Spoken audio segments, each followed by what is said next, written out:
consideraciones previas antes de abordar cada pacto divino. Es decir, vamos a tener toda una estructura hermenéutica antes de acudir a visualizar cada uno de los pactos que ya hemos estado mencionando en los estudios anteriores, es decir, el pacto de redención, el pacto de obras, el pacto de gracia, el pacto noéico, el pacto abrahámico, el pacto sinaítico o mosaico, el pacto davídico y el nuevo pacto. Para abordar cada uno de estos pactos, necesitamos tener en cuenta o considerar algunas reglas que nos van a ayudar a aprovechar estos estudios o este estudio de cada pacto. Y voy a recordarles algunas cosas que en otras ocasiones hemos hablado y en clases anteriores ya hemos estado fundamentando con más profundidad, pero vamos a tomarlas en cuenta para hacer un resumen. La primera consideración que nosotros tuvimos que detallar fue la de la palabra pacto y la definición de un pacto. Es decir, primero nosotros nos preguntamos qué es un pacto y dimos infinidad de definiciones, pero tuvimos que resumir todas esas y quedarnos con una sola para nosotros estar abordando cada pacto divino y recordarnos constantemente que un pacto es un compromiso bajo una sanción. Cada que nosotros abordemos un pacto divino, estamos abordando un compromiso bajo una sanción. Y nosotros hablamos de la palabra pacto en el original hebreo, que es la palabra berit, y en el original griego, que es la palabra diafeike. Y nosotros vimos que tanto en el Antiguo Testamento como en el original hebreo y en el Nuevo Testamento, las dos palabras hacían referencia a un compromiso unilateral, es decir, una sola palabra, una sola persona, en este caso, si estamos hablando de los pactos divinos, en este caso Dios es el que impone las condiciones y las consecuencias en las cuales se va a desarrollar este pacto. Y dijimos que no es casualidad porque tenemos en el griego koiné la palabra sunteike, que también significa pacto, pero es un pacto bilateral, es decir, estructurado por dos personas. Pero lo que nos enseña la Escritura acerca de los pactos, en este caso de la palabra pacto, es que será unilateral, decretado única y exclusivamente por alguien. Una sola persona pone las condiciones y una sola persona pone las consecuencias o las promesas que tendrá aquella persona o que cumpla las condiciones en las cuales se estructura ese pacto o las promesas que recibirá aquella persona que están dentro de este compromiso bajo una sanción. Y nosotros, para ampliar más este tema de los pactos, hablamos de los pactos imperiales de vasallaje o los tratados imperiales de vasallaje, que básicamente dijimos que es la hermenéutica con la cual se basa toda la estructura del Antiguo Testamento con respecto a los reyes y a los reinos. Y nosotros vimos que históricamente se está fundamentando las diferentes naciones en el Mediterráneo gracias a los pactos imperiales de vasallaje.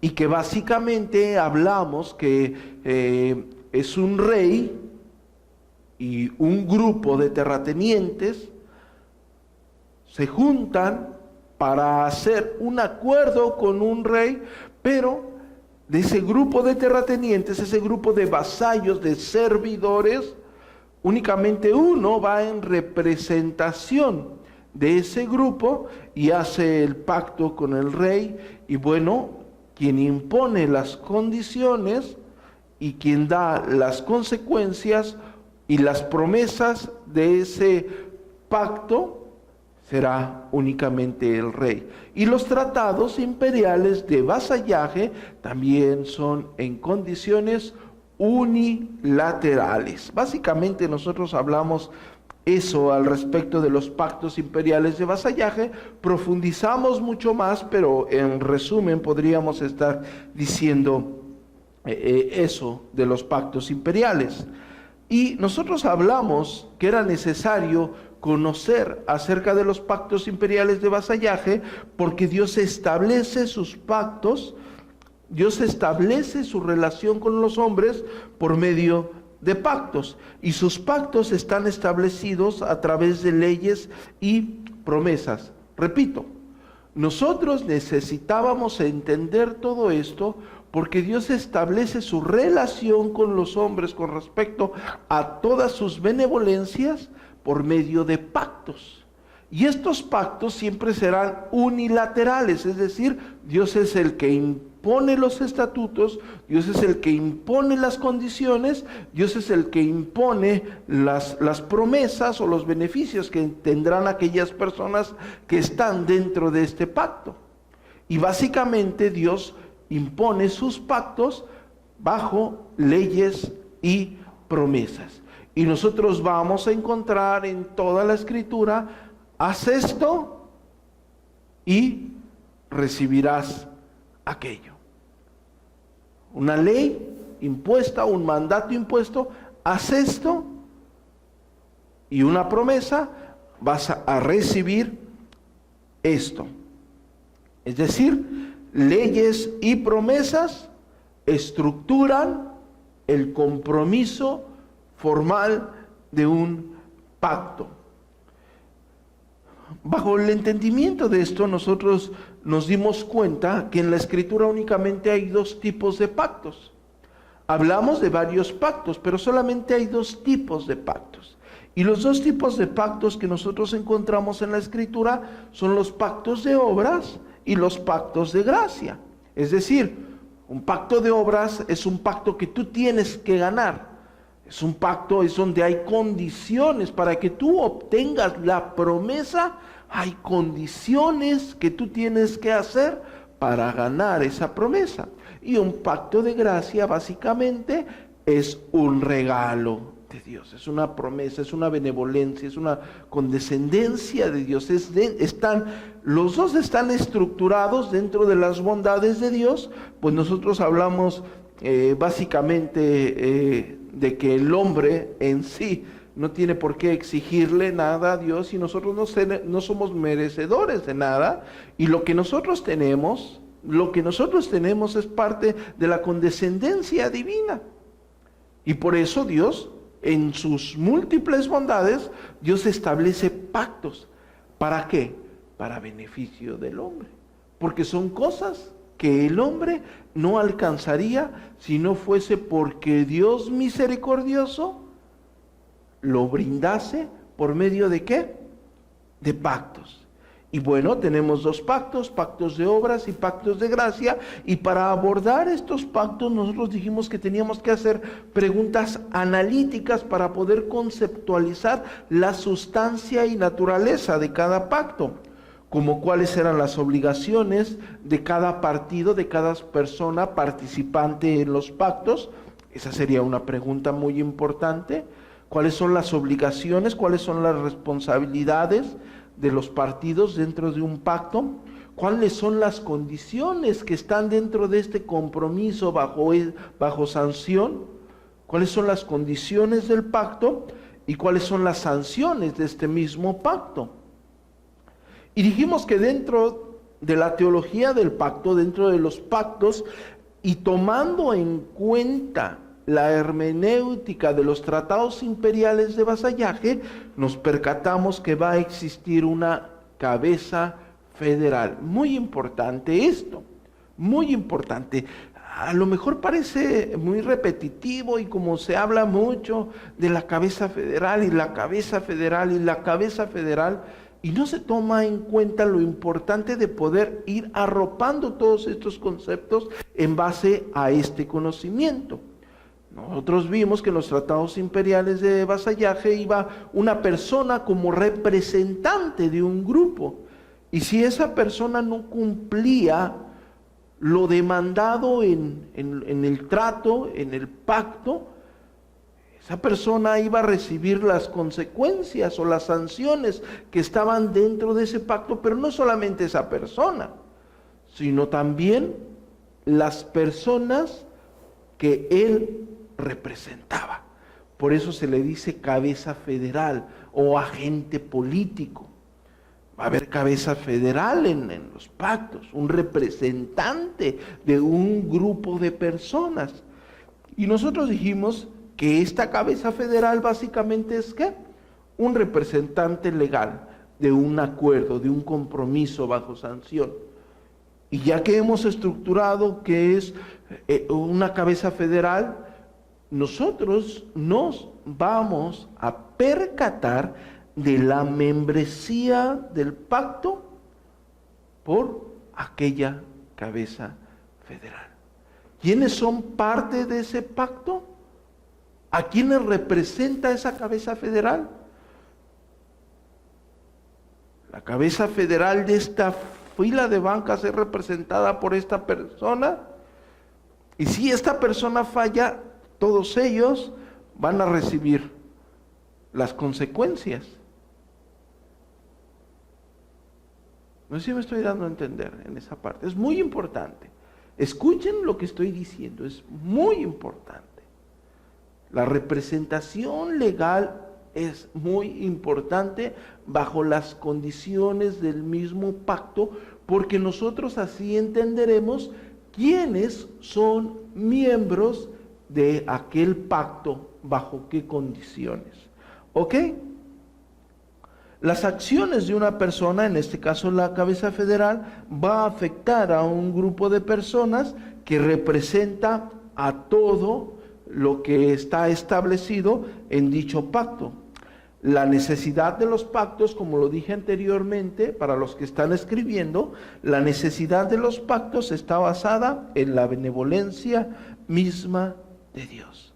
Ahora bien, nosotros tenemos que nos va a inclinar al federalismo de la Confesión Bautista de Fe de Londres de 1677-1689, o inclinarnos a la Confesión de Fe de Westminster del año de 1647, básicamente va a ser cuál es la sustancia del pacto.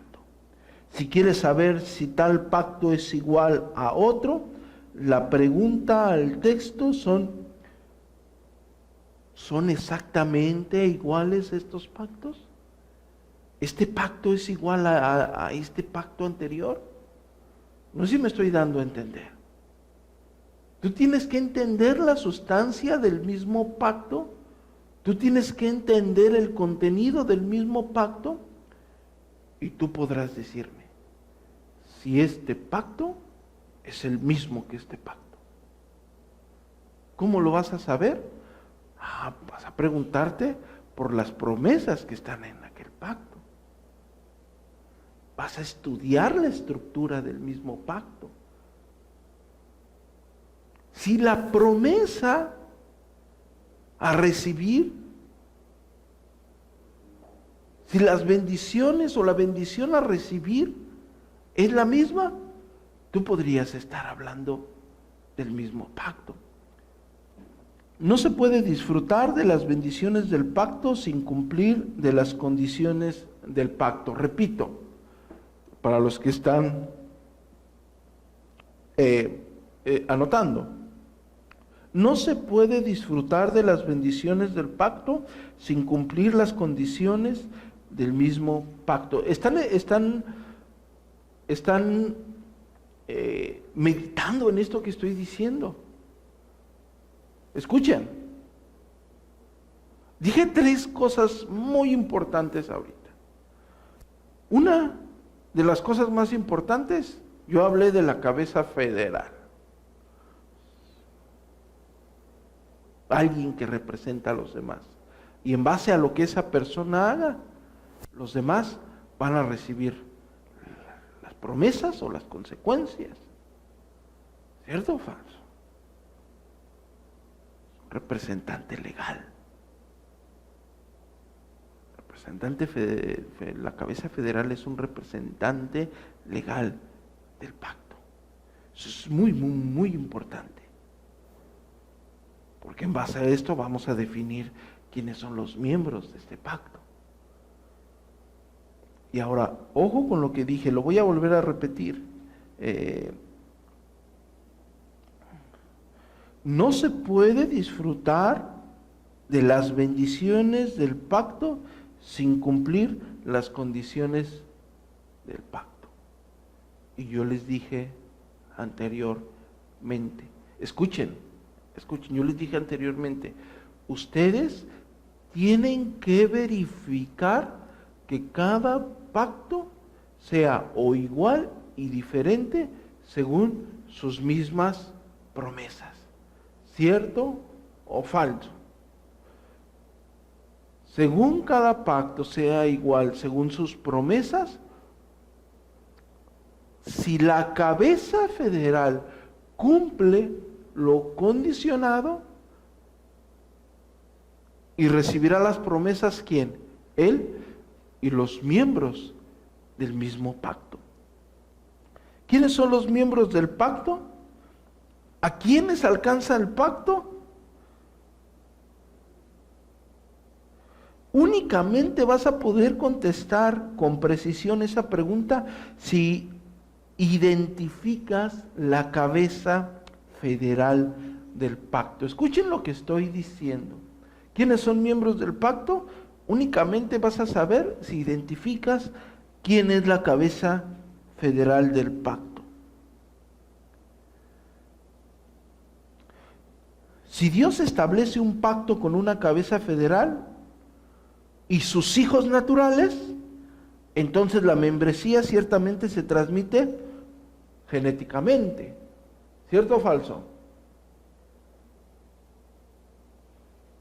Si el pacto es con la cabeza federal y su descendencia natural, claro. Pero si el pacto con la cabeza federal no incluye a la descendencia natural, la membresía del pacto no se puede transmitir genéticamente o naturalmente, sino espiritualmente y sobrenaturalmente. Básicamente eso se tiene que considerar en la sustancia del pacto. Ahora bien, ya que englobamos todo esto, y ya que tenemos, yo creo que nos faltaría mucho tiempo, pero vamos a estar viendo más a detalle las cabezas federales dentro de los pactos. Vamos a estar hablando de esto, lo vamos a estar manejando más. Pero yo quiero ya ir a abordar los pactos con todas estas herramientas. Ahora, ya hemos entendido que hay cabezas federales en los pactos y que los pactos son compromisos bajo sanciones. Y que esta estructura está dentro de la hermenéutica del Antiguo Testamento, está bajo los tratados imperiales de vasallaje. Y cuando entendemos básicamente la representación legal de una cabeza federal, nosotros también tenemos que entender el terreno en el cual se estructura o el campo en el cual se estructuran estas condiciones. Es decir, así como hay cabezas federales o agentes políticos, también hay reyes y reinos. Pero estén entendiendo esta parte. Nosotros sabemos que el rey soberano sobre todas las cosas es nuestro buen Dios. Pero también en el desarrollo de la estructura de la teología del pacto, así como vemos que va a gobernar el sentido de la cabeza federal y la membresía de la cabeza federal en base a las personas que pertenecen a la estructura del mismo pacto, nosotros veremos que también esto está bajo reyes y reinados, o bajo gobiernos y reinos. Y esto es muy sencillo de entender porque hay una división muy clara en la Escritura dentro de la teología pactual. nosotros vamos a encontrar tres reinos y reinados en la estructura de la teología del pacto. El reino de la creación. ¿Cuál es el reino de la creación? Bueno, tenemos el pacto de obras y el pacto noéico, perdón. Pero también vamos a tener el reino de Israel, teocrático. Porque el reino de Israel teocrático, yo se los dije anteriormente, no empieza en el jardín del Edén, ¿o sí? ¿O sí empieza con Adán? Tampoco el reino de Israel teocrático empieza con Noé, o empieza con el arca de Noé. No empieza. El reino del Israel teocrático empieza con Abraham. Entonces, el reino del Israel teocrático abarca desde el pacto abrámico, pero sigue adelante con el pacto mosaico. Y no se queda ahí con el pacto mosaico, sino sigue adelante ¿con quién? Con el pacto davídico. Pero también en esta estructura vamos a ver el reinado glorioso de nuestro Señor Jesucristo. Y este reinado glorioso empieza ¿en dónde? Cuando Él muere en la cruz del Calvario. No, empieza en el pacto de redención, o pacto salutis, o pacto intratrinitario, antes de que todo existiese. Y está establecido en el pacto de gracia, Génesis capítulo 3, versículo 15. Y cimentado en el nuevo pacto, es decir, lo que sucede en la cruz del Calvario. Entonces tenemos básicamente tres reinos, o reinados, que es el de la creación, el teocrático de Israel y el reino de Cristo. Y vemos qué pacto se refiere a quién, aunque todos en unidad hablan de la gloria de Cristo. Y vamos a ver que la identidad de un rey depende la identidad de un reino depende de la identidad del rey. Entonces, nosotros tenemos solamente dos tipos de pactos. Solamente tenemos dos tipos de pactos. ¿Cuáles son?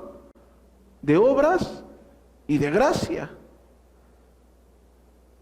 Y estos van a estar estructurados en forma diferente. El de obras es ley y promesas. La persona tiene que obedecer para recibir las promesas. Y el de gracia está dentro de las miles de bondades de nuestro buen Dios. La persona o el agente implicado únicamente tiene que recibir las promesas. El otro tiene que hacer, el de obras, en el de gracia se tiene que recibir. Pero tenemos dos pactos, de obras y de gracia. Y tenemos cabezas federales. Fíjate cuál es la cabeza federal. Y fíjate quién es la membresía. Y vas a saber quién es la membresía. ¿Me explico? Dos tipos de pactos, tres tipos de reinados. Tenemos el pacto de redención, el pacto de obras, el pacto de gracia, el pacto noéico, el pacto abrámico, el pacto mosaico, el pacto davídico y el nuevo pacto. Pero solamente hay dos tipos de pactos, obras o gracia. Tú vas a ver, lo vas a identificar, ¿es obras o es gracia este pacto? ¿Cuáles son sus promesas y quién es la cabeza federal? ¿A quién me dirijo, pues, para que me entiendan? ¿Y quiénes son receptores de esa promesa? Y vas a encontrar que hay tres tipos de reinados: el reinado de la creación, el reinado teocrático de Israel y el reinado de Cristo. Es claro que el pacto que está única y exclusivamente con la creación, ¿a quién va a afectar? única y exclusivamente a toda la creación. Y el pacto, el reinado teocrático de Israel, ¿a quién va a afectar? Únicamente a los que están implicados dentro del reinado de Israel. ¿Y el reinado de Cristo a quiénes va a afectar? A los que están implicados en el reinado del Mesías.